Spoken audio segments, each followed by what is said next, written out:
today, now that the month-long brake job is done, I'm gonna finally dig into the cooling system on the E12. So like I said, the car was getting hot, so I'm gonna do a water pump and a thermostat, and I'm gonna flush everything out. First things first, I gotta get this fan off, and it has a 13 millimeter kind of in the front there, which is really awkward to get to. That's how these are held on. And you know, I thought my fan was seized, but I started to loosen that a little bit, you know, take it off, and now it does spin freely without spinning over the motor. So I think the fan clutch is all right. I think that was just over tightened, which didn't let it spin. So that's a plus, because that's a $350 fan clutch. Fan is off. It's kind of a pain getting this bolt, and then you gotta shimmy it out between the radiator. It's pretty obnoxious. So then here's the water pump. So now what I'm doing is I got the hose and I'm hitting the expansion tank, and it's basically bleeding through the radiator coming out of the lower hose. I released it from the thermostat housing. So I'm basically just running clean water through the entire radiator and all the cooling system, just to flush it out in case there's any gunk or whatever. All right, so where we last left off, I was flushing out this system with coolant on the E12. After I got that old pump off with that, or the fan with that stupid thing, I realized I don't want to reinstall that. So I did what is most commonly done, and I bought a, if I can open it, I bought a E28 pump that has the thread-on nut for the fan clutch. So here I have the E28 fan clutch, so you know it just spins on there like any E36, E34, E46, so on, all the modern cars, and that's just a lot easier to do. So I figured I'll go ahead and do that. This fan I kept because I thought it would work. Doesn't work. Right now what I'm waiting on is the water pump pulley, because this is the old one, and since this car has thermal reactors, and with the E12 water pump, this is a stepped pulley. So the air pump for the thermal reactors, which is this huge thing right here, spins on this pulley as well. And since this pulley doesn't bolt up to the new water pump, I can't use it, which means I can't use the air pump, which means, you know, I have to delete the thermal reactors, which I was going to do anyway, but I have to do it all at the same time. But yeah, so right now I'm going to take the old water pump off, see how that goes, and get it ready. And I think I'm going to put the new one in and RTV it up so it has a couple days to cure, because I won't be messing with this tomorrow, because E12 or E34 dyno tune tomorrow. So the water pump is off, and it doesn't look too bad, which alarms me. And then the thermostat is also out, and I did a boiling water test, so that's the housing, and it did open, so the thermostat wasn't bad. So now I'm wondering what the culprit is. Right now what I'm gonna do is pull off the whole thermostat housing, because I have a new gasket, and while I'm this far, I wanna just do everything at once. So I'm gonna go ahead and pull that off. So I'm gonna take off the radiator hoses and undo some vacuum. And then from there, I think I'm gonna put back in the thermostat and the water pump, and then I'm gonna start kind of going through all the EGR stuff to remove. There's a lot of lines that I'm getting rid of. So, all right, there's a lot going on now. We got the radiator out. We got the air pump for the reactors out, because I have to delete it anyway, and it was in my way of the water pump. So now I'm just cleaning up with brake clean, all the old residue around here. And you can see how much space is here now. Then I'm gonna take off the thermostat housing, like I said. I'm gonna paint that, paint the thermostat cover, and then put in the water pump, put in the thermostat, wrap up like this side of the cooling system. And then from there, basically I'm done with the cooling system, except for when I put the radiator back in, but that could be the last thing I do. And then I'm gonna start removing all the EGR stuff. So off the top of my head right now, that will be removed. This is, I think, a check valve. And then whatever all that vacuum goes to, I believe this goes, this goes, this goes, what else? The reactors, obviously, and then there's a bunch of lines over there. So I'll go through everything that I pull off. But to start, I have the aux air pump off, with all these lines. All right, so I have the thermostat housing and the cover. So I'm trying to get these ready to paint them, and I think power washer might do the trick. So I'm gonna go ahead and power wash these, and let's see how this comes out before I dip them in rust dissolver for like, I'll probably put them in there for like 10 minutes if I have to, because they're not rusty, they're just corroded, so I don't even know if it would work. But let's see what the power washer will do.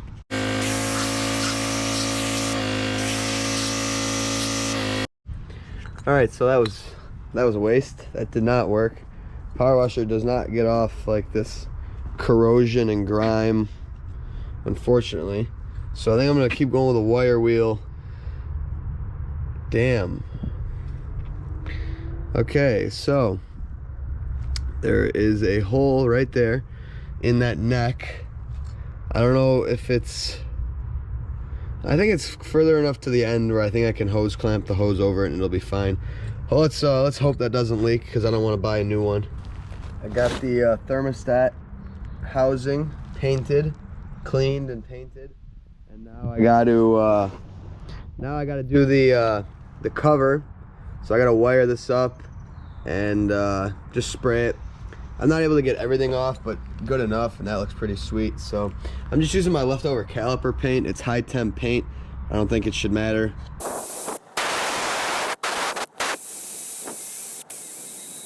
And while I'm waiting, I got the water pump on. So I used some water pump sealant, and then obviously the gasket, got that on. And right now I'm removing the manifolds, or the thermal reactors. So soaking them in screw loose days before doing this was definitely a good move, because they all came out pretty easily. Only one came out with the stud, but that's no problem. I might do all new studs. I don't know, I'll see. My 130 millimeter water pump pulley came in, so I just sanded it down and I spray painted it black fresh, because I'm trying to get everything to look, you know, new. So here's how the thermostat housing and the cover came out. They look really nice. So I'm gonna throw these on now and button that up, and then we're ready to put the pulley on, and then the fan clutch, and then I'm gonna throw back in the radiator, and then that'll be it for the cooling system. All right, so we have the thermostat housing back on, hooked up, and then the new thermostat is in there with the cover. That's all ready to go. That stuff has to cure. I used the thermostat RTV, and in the meantime, I've been ripping out all the EGR. So here is the box full of the old junk. So you have the, let's see here. You got the, I don't even know, check valve with all the vacuum lines. And then there's the, these three like switches, sensors that all mounted right here and had all the multicolored vacuum lines going everywhere. Those are no longer in use. So I capped off the ports on the manifold that they hooked up to. And then the rest of them hooked up to this thing. This thing is the check valve for the EGR. This comes off, but in order to get this off, you have to take the manifold off. So I'm gonna do that tomorrow or whenever I get the chance. That's the last EGR bit that has to come off. And yeah, that's all the junk there. So now I gotta raise the car, get the reactors off. So I'll do that tomorrow.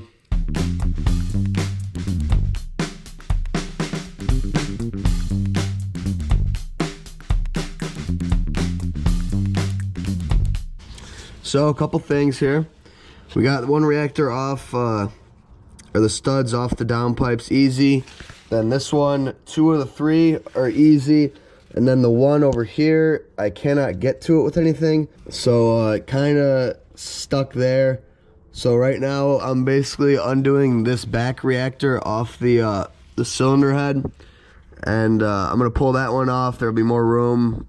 And then maybe from the top I can maybe get to this one. I don't know, probably not. We're kicking along here. It's kind of sucks. I got rust falling on my face. It's miserable. So we got the exhaust off. I cheated and couldn't get to that bolt. I was sick of messing with it, so I just cut the exhaust. I can't use the downpipes anyway, so I chopped them. And I have the first thermal reactor off. I'm trying to figure out how to get it out of the frickin' engine bay. So that's one off, one to go. I just gotta do the 3 under ones without the exhaust. Should be easier to get to. So that was not very fun. This was a pretty painful job. All that stuff was easy. Getting these things off freaking suck. They're huge, they don't fit, they don't come out easy. Absolute garbage. So I'm gonna finish up getting these two out, and then I'll be ready to put the new manifolds in. Finally got both the reactors out. So these are a pain, especially getting the last one off, the underside bolts. You can't get to them because of the AC and the subframe right here. So I had to do it from the top and kind of arch my arm around. So that's pretty miserable, but they're both off. So this is what you're gonna go ahead and want to do with your old reactors. You're gonna want to go to the nearest wood site and just kind of chuck them, because it's junk. Just kidding, I'm not gonna litter in my own yard here. But these are junk, they're garbage. So you can see here where I cut it. So here we have the new manifolds going on, the E12 530i or E24 manifolds. So you can see obviously the difference here. We got reactor manifold. So these are going in with the new downpipes, and it'll be good to go. This is why you replace your coolant hoses, because blown coolant hose. Can't see it. I gotta show it when it's out. This man pulls in and just leaks coolant everywhere. Blew his coolant line up. So I'll watch it. too much head gasket pressure. Never seen a coolant hose do this before. Looks like a snake. Too much boost, man. I got the radiator freshly painted. I sanded down like the rust off of it and resprayed it nice black so it looks nice and fresh. So I'm gonna try to keep the existing radiator. I don't really want to spend $800 on an E12 one. I could do an E28 upgrade, and I think I'm gonna read in that tonight just to see. But while I was underneath pulling off the reactors, I noticed this caliper is leaking. 3 out of the 4 pistons are leaking. I don't know what went wrong with the rebuild, but I'm pretty pissed. So I have this spare one, but 2 of the pistons are very seized, and even compressor won't get them out. So I'm kind of stuck. Don't know what I want to do there. So yeah, that sucks. But the reactors are out, which is cool. Yeah, so gotta wait on those. Put the radiator in. I'm still waiting on my water pump pulley, or not pulley, but the belt. So I gotta wait anyway. I hate being standing still, but whatever. I'm just very bothered that I have to now mess with this brake again, because I'm so sick of the brakes on this car. But oh well, it's coming along. I don't know how long this video is gonna be. There's like a lot of E12 stuff going on. But yeah, we're gonna keep on cooking.